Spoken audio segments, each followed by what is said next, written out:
মনোযোগ দিয়ে শুনবেন। জাযাকাল্লাহ। সাইদ সাহেব শুরু করুন।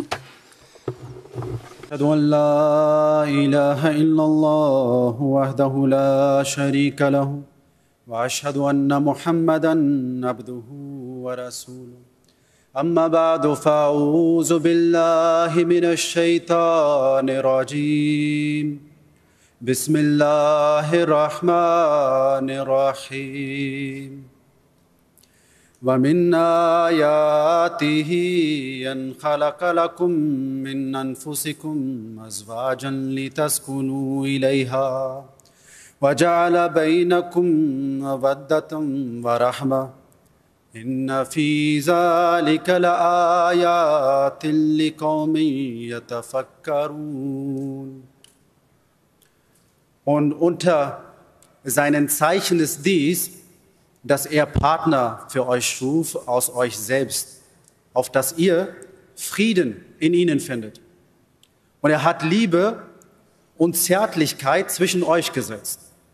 Hierin sind wahrlich Zeichen für ein Volk, das nachdenkt. 20 Kilometer nördlich von Mekka auf der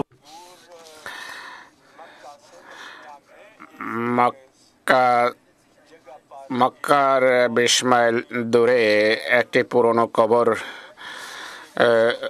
রয়েছে। এই কবর একটা ঐতিহাসিক সাক্ষী।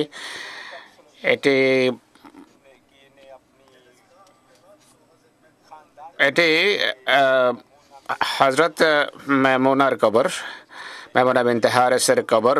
এটি একটি ভালোবাসার প্রতীক। এই বিধবাকে মহানবী বিয়ে করেছিলেন।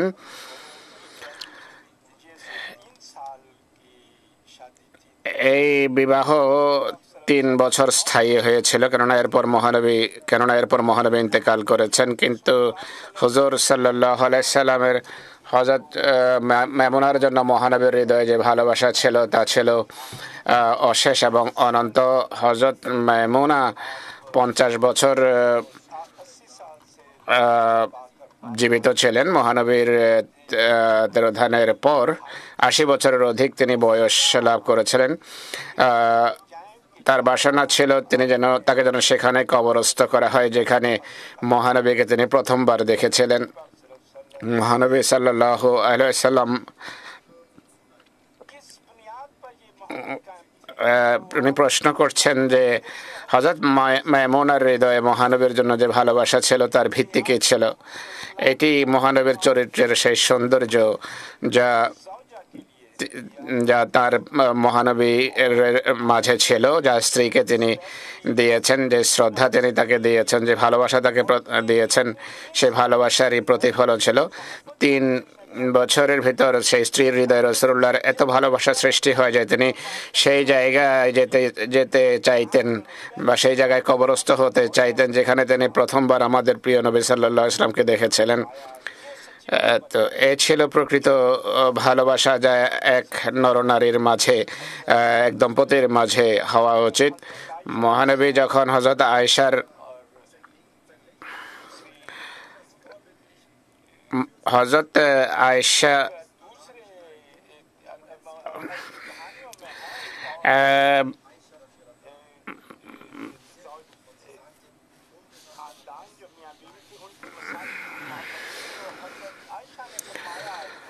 হযরত আয়েশা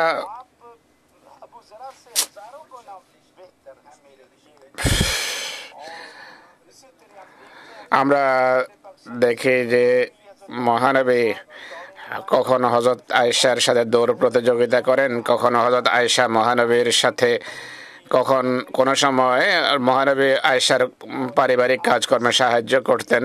এর মহানবীর সরলতা, তার দয়া, তার ভালোবাসা, তার হৃদয়ের কোমলতা, এইসবই আমরা জানি। কখনো কঠোর আচরণ তিনি হযরত আয়েশার সাথে করেননি।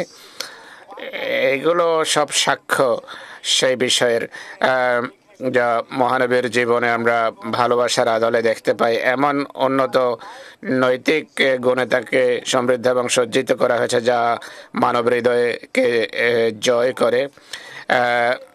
সুধী মণ্ডলী, আমাদের জন্য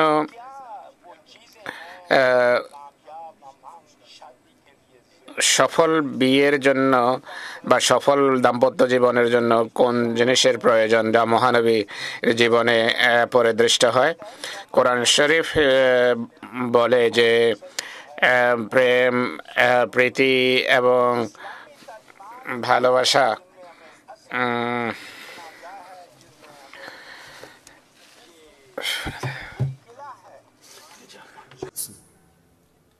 Und mein Anliegen ist es, Ihnen neben zwei grundsätzlichen Aspekten 8 Zutaten für eine harmonische Ehe aus den islamischen Lehren zu präsentieren.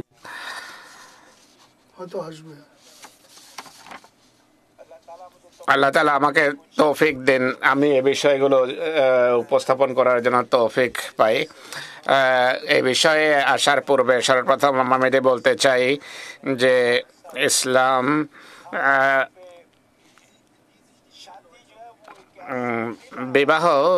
বিবাহ এমন একটি দুর্গ, নিরাপত্তার দুর্গ, এটি একটি সুরক্ষিত দুর্গ।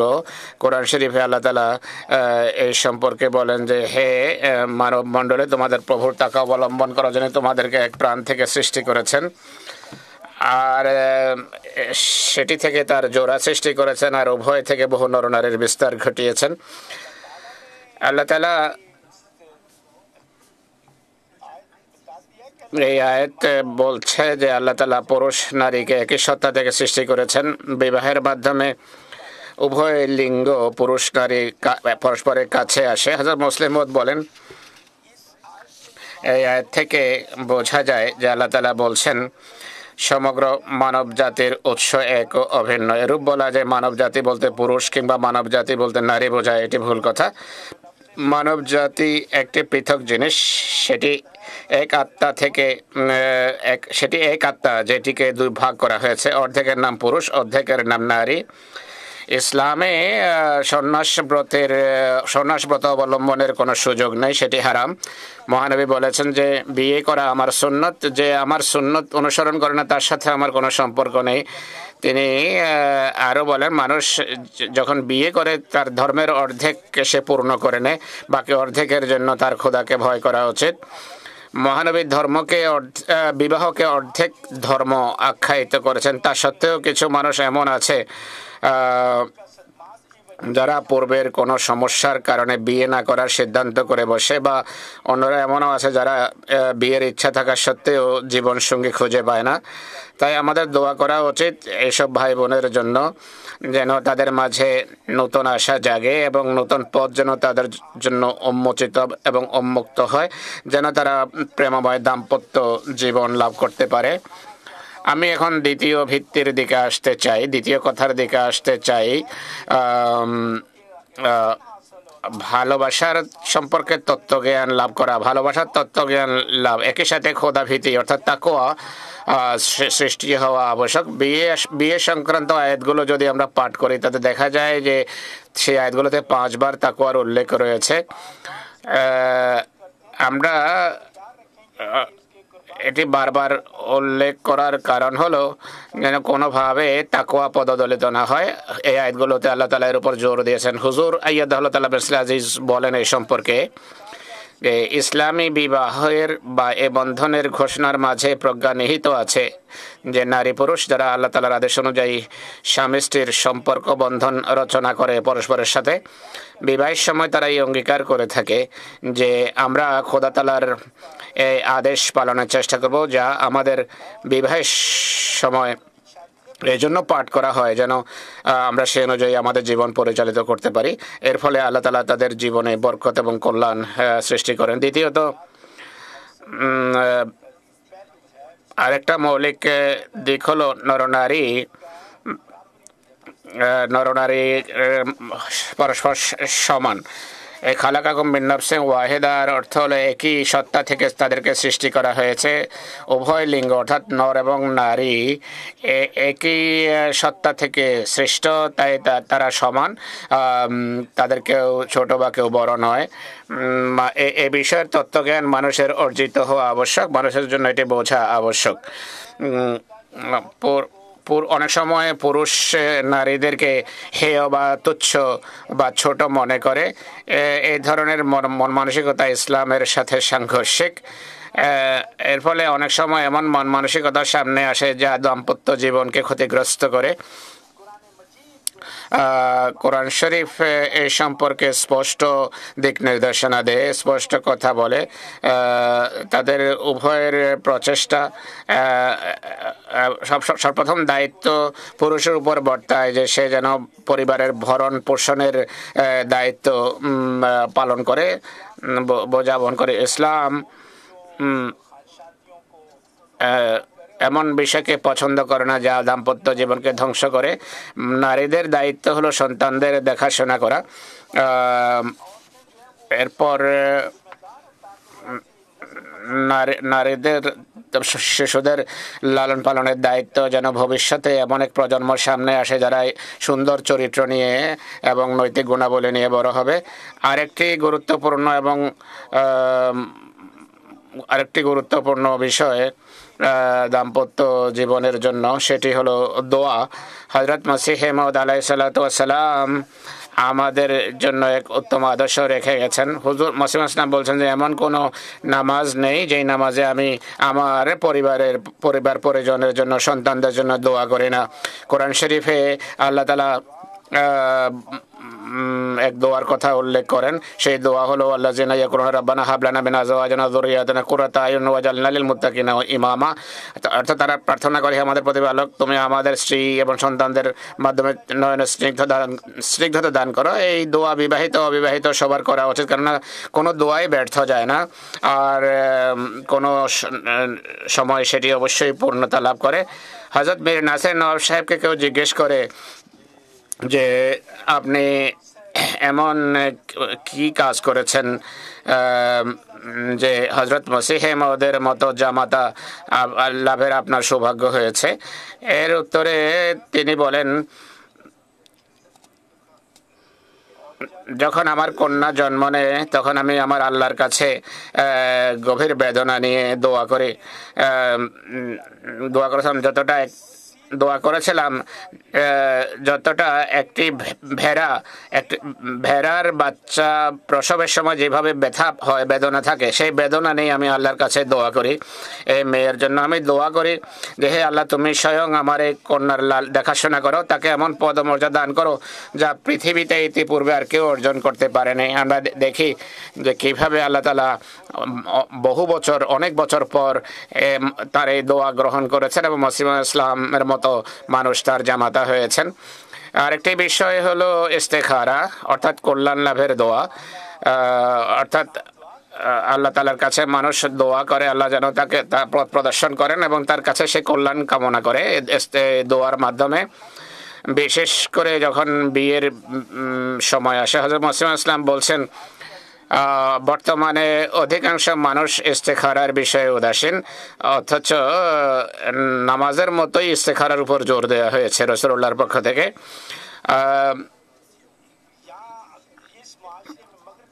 পাশ্চাত্যে এমন অনেকেই আছে যে যারা বহু বছর একসাথে সম্পর্কের বন্ধনে থাকে, অনেকদিন পর তারা বিয়ের সিদ্ধান্ত গ্রহণ করে, কিন্তু একে অপরকে জানা সত্ত্বেও তাদের মাঝে বিচ্ছেদ ঘটে। তো মানুষের জ্ঞান সীমিত, কিন্তু আল্লাহ তাআলা সবকিছু জানেন। তাই আমাদের জন্য কোনটি ভালো তা আমাদের আল্লাহ তাআলার কাছে চাওয়া উচিত, আর ইস্তেখারার দোয়া করা উচিত, এবং ভালোর জন্য, কল্যাণের জন্য আমাদের দোয়া করা উচিত। সেটিকে বলা হয় ইস্তেখারার দোয়া। এরপর সঠিক জীবন সঙ্গী নির্বাচন কিভাবে করা যায়। আমরা জানি যে মানুষের জীবনের উদ্দেশ্য ভিন্ন ভিন্ন হয়ে থাকে পৃথিবীতে। অনেক মানুষ আছে যারা উদ্দেশ্য ছাড়াই জীবনের অনেক দিন নষ্ট করে, কিন্তু আল্লাহ তাআলা বলছেন যে আমি জিন এবং মানুষকে কেবল আমার ইবাদতের জন্য সৃষ্টি করেছি। আল্লাহ বলেন যে আমি জানি যে আমি মানুষকে কেন সৃষ্টি করেছি বা কি সৃষ্টি করেছি সেটি আমার জানা আছে, বা কি উদ্দেশ্যে সৃষ্টি করেছি তা আমি জানি।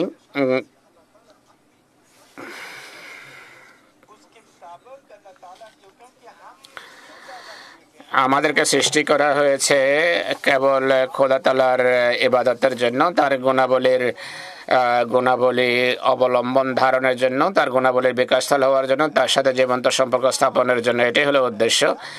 আর কত যৌক্তিক হবে যদি আমরা আমাদের সৃষ্টির যে মূল লক্ষ্য আছে সেটাকে ভুলে গিয়ে অন্য কিছুর পিছনে ছুটি। যদি আমরা সেই লক্ষ্য অর্জনের চেষ্টা না করে যার জন্য আমরা সৃষ্টি হয়েছি, তাহলে কখনো আমরা সুখের জীবন লাভ করতে সক্ষম হব না। আর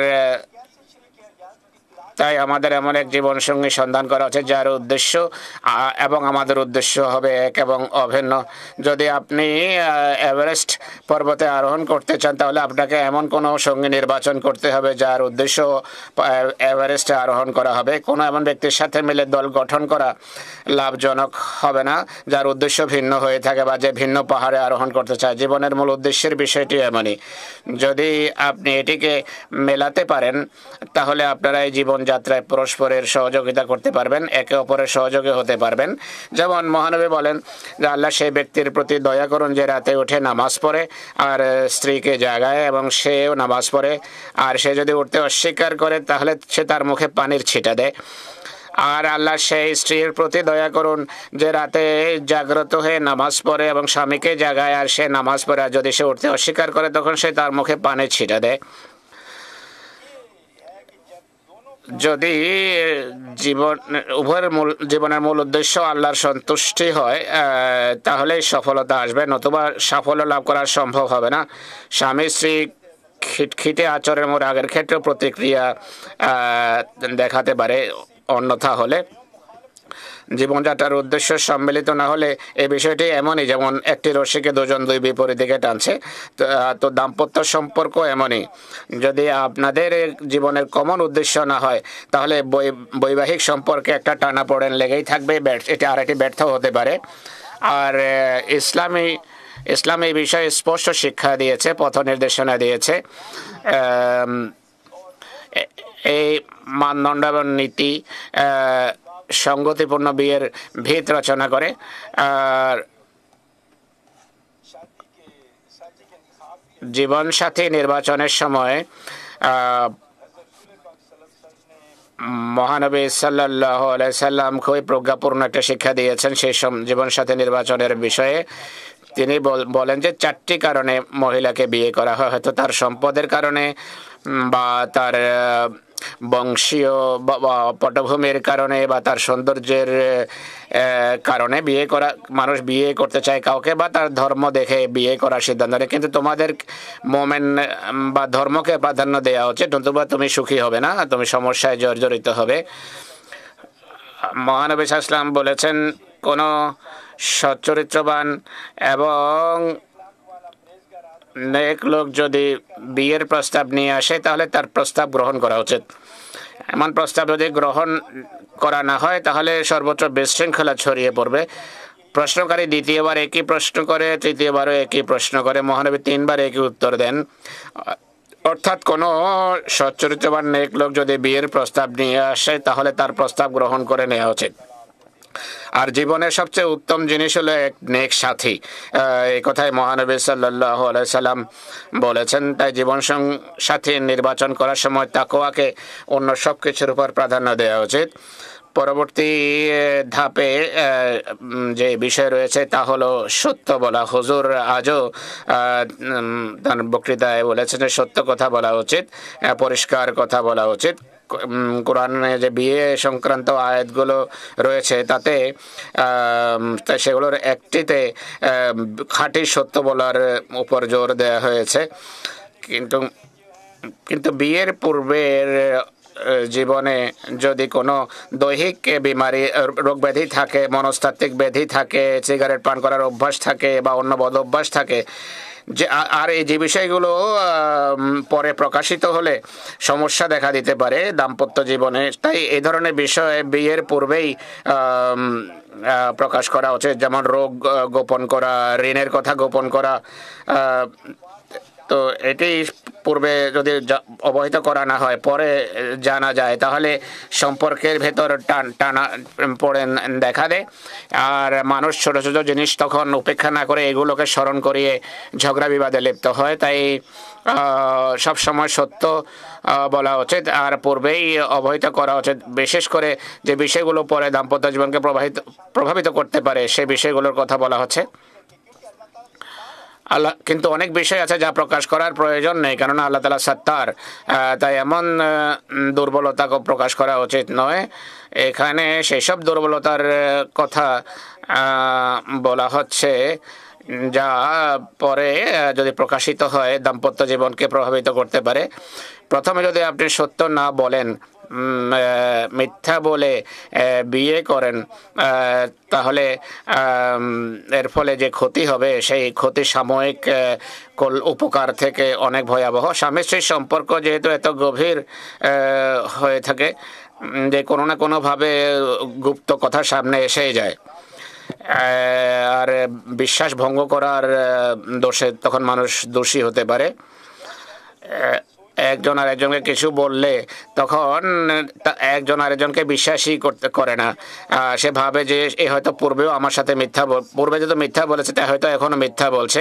তো আপনি যদি সত্য বলেন, আস্থাভাজন হন, তাহলে একটা সফল দাম্পত্য জীবনের সূচনা হতে পারে।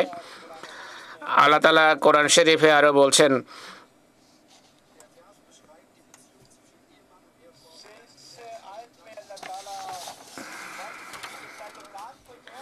স্বামী স্ত্রীর সম্পর্কের কথা আল্লাহ তাআলা এতে খুব সুন্দরভাবে তুলে ধরেন। আল্লাহ বলছেন যে হুন্না লিবাসুল লাকুম আনতুম লিবাসুল লাহুন্না, তোমরা তাদের পোশাক আর তারা তোমাদের পোশাক। পোশাকের কাজ কি?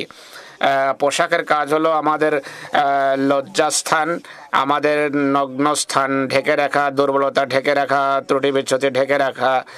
আর পোশাকের কাজ হলো সৌন্দর্য বর্ধন, শোভাবর্ধন, আবহাওয়ার যে এক্সট্রিম তা থেকে মানুষকে রক্ষা করে। তো এটি একটি উপমা এতে যা বর্ণনা করা হয়েছে, অর্থাৎ স্বামী স্ত্রীর উচিত পোশাকের কাজকে নিজেদের জীবনে পারস্পরিক সম্পর্কের গণ্ডিতে প্রকাশ করে দেখানো। এর অর্থ হলো স্বামী স্ত্রীর মাঝে বিদ্যমান পারস্পরিক দুর্বলতা এবং দৈহিক সম্পর্কে বিষয় আত্মীয় স্বজন, পরিচিত ও বন্ধুদের সাথে শেয়ার করা উচিত নয়। যেভাবে পোশাক সব দুর্বলতা ঢেকে রাখে, সেভাবে স্বামী স্ত্রীর পরস্পরের দুর্বলতা ঢেকে রাখা উচিত। আর পোশাক সৌন্দর্য বৃদ্ধি করে, অর্থাৎ স্বামী স্ত্রী একে অপরের প্রতি যত্নবান হওয়া উচিত, একে অপরকে খুশি রাখার চেষ্টা করা উচিত, নিজ জীবনসঙ্গীর ভালো এবং সুন্দর গুণাবলী তুলে ধরা উচিত। এইভাবে পরস্পরের যে মর্যাদা আছে সেটি বৃদ্ধির চেষ্টা করা উচিত। পোশাক যেভাবে গরম এবং শীত থেকে রক্ষা করে, অনুরূপভাবে স্বামী স্ত্রীর আবেগ অনুভূতির ঋতু থেকে নিজেকে, অর্থাৎ স্বামী স্ত্রীর আবেগ অনুভূতিকেও শ্রদ্ধা করা উচিত। যখন রেগে যায় তখন সেটিও সহ্য করা উচিত, যখন নীরব থাকে তখনও স্ত্রীকে সন্তুষ্ট করার চেষ্টা করা উচিত। অর্থাৎ আবেগ অনুভূতিতে আঘাত লাগে এমন কোনো কথা বলা উচিত নয়। হযরত মসিহ মউদ আলাইহিস সালাম বলেন যে একে অপরের দোষ ত্রুটি ঢেকে রাখা উভয়েরই দায়িত্ব। পোশাকের যে উদ্দেশ্য আল্লাহ তাআলা পবিত্র কোরআনে বর্ণনা করেছেন তা হলো, প্রথমত পোশাক নগ্নতাকে ঢেকে রাখে, দ্বিতীয়ত পোশাক শোভা ও সৌন্দর্য বর্ধনের কারণ হয়, তৃতীয়ত শীত ও তাপ থেকে মানুষকে রক্ষা করে। রাগ ক্রোধের কথা এখন বলা হচ্ছে।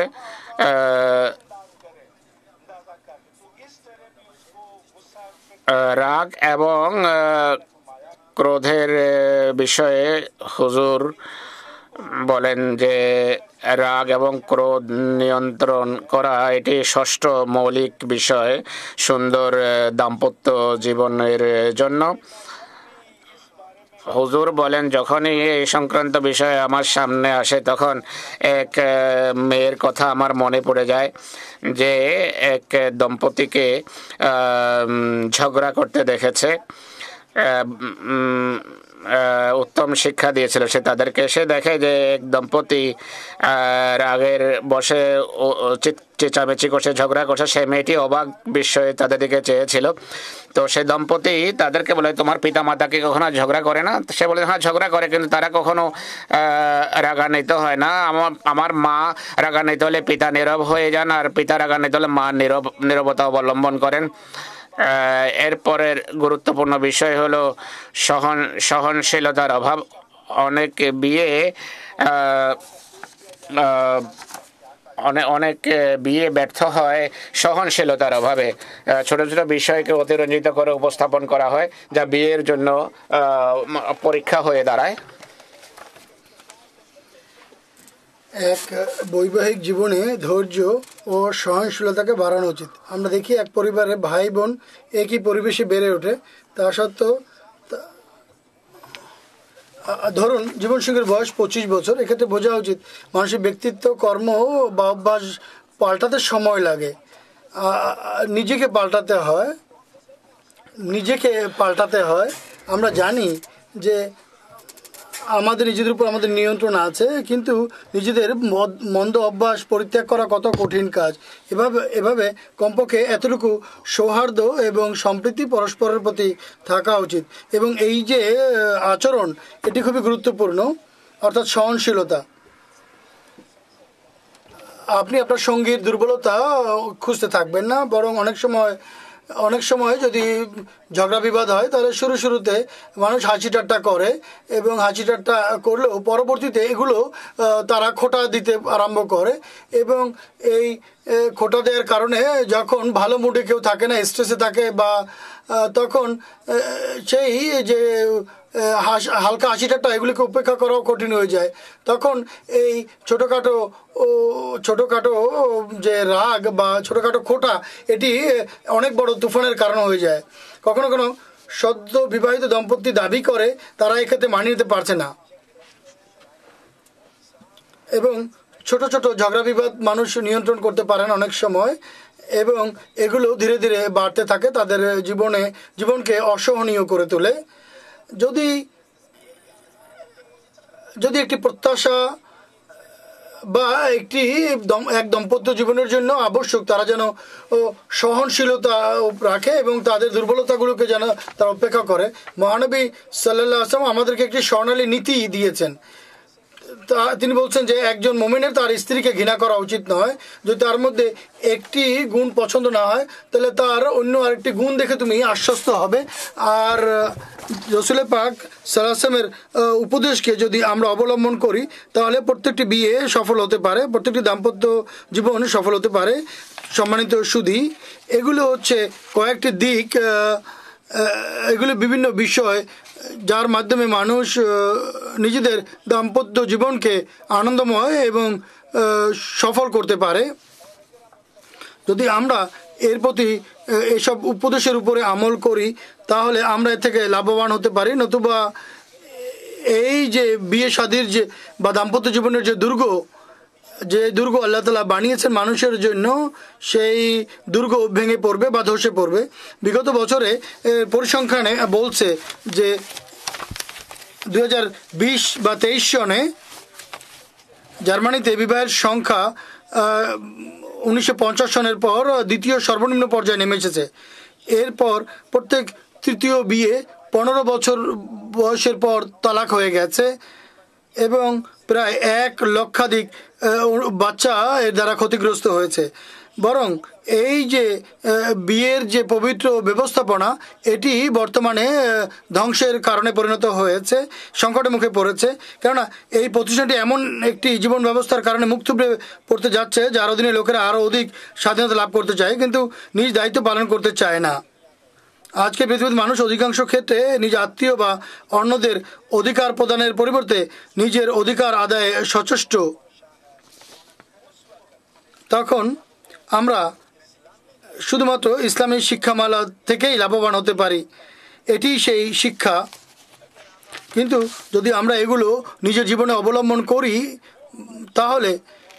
তাহলে আমাদের বিয়েকে, আমাদের দাম্পত্য জীবনকে সফল করতে পারে, যা হুজুর আইদুল্লাহ তাআলা বিন নাসির আজিজ বলেছেন। তিনি বলেন যদি হুজুর বলেছেন যে প্রথম স্তরে বাজামাত নামাজ না পড়াকে পারিবারিক ঝগড়ার কারণ আখ্যায়িত করেছেন। নামাজ এক সুরক্ষা কবচের ন্যায় কাজ করে, কেননা এটি আমাদের হৃদয় তাকওয়া সৃষ্টি করে। তাকওয়ার মাধ্যমে আমরা সেসব দুর্বলতা থেকে নিজেদেরকে নিরাপদ রাখতে পারি যা আল্লাহ তাআলা সূরা নূরে বলেন। যে বাড়িগুলোতে আল্লাহর স্মরণ করা হয় তা আধ্যাত্মিকভাবে সমুন্নত করা হয়। এর বিপরীতে অর্থ হলো যে বাড়িঘরে আল্লাহর স্মরণ করা হয় না, যে বাড়িঘরে নামাজ পড়া হয় না তা আল্লাহর দৃষ্টিতে অধঃপতিত হয়ে যায়। আসুন খোদা তাআলা করুন আমরা যেন তাদের অন্তর্ভুক্ত না হই যারা নিজেদের বাড়িঘরকে আল্লাহর স্মরণ দ্বারা সুযোজিত না করে না। আমরা যেন আল্লাহর সন্তুষ্টি অর্জন করতে পারি এবং সুখকর দাম্পত্য জীবন উপভোগ করতে পারি এবং এমন সন্তান সন্ততি লাভ করি যারা আল্লাহর বান্দা এবং তার প্রকৃত সৃষ্টি হবে। আল্লাহ আমাদেরকে ইসলামী শিক্ষার উপর আমল করার তৌফিক দান করুন, যেন আমরা ইসলামী শিক্ষা পালন করে ধন্য হতে পারি। হযরত মুহাম্মদ